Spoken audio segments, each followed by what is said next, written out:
Okay, folks. Wow, this is just unbelievable.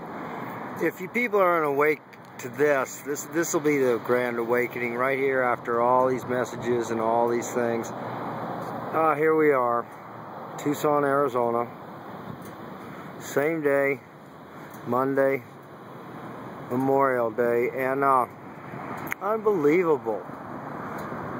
No, that's not obvious, is it? It's just clouds, folks. Don't worry about it. Yeah. We got HAARP going on here, like the video I showed you earlier, but it's only getting worse. And look at this, you know? Look at that. You can actually see the separation.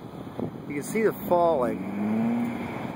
And this is not, yeah, you folks think, huh?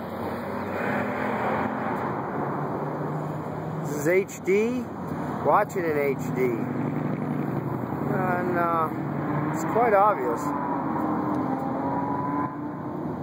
Wow.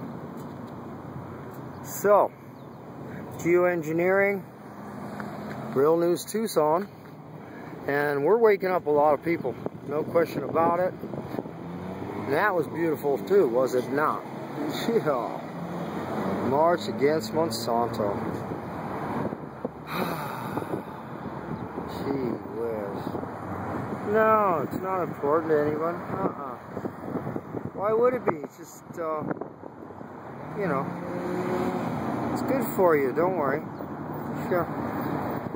Alrighty then. Reporter Chris Haskell.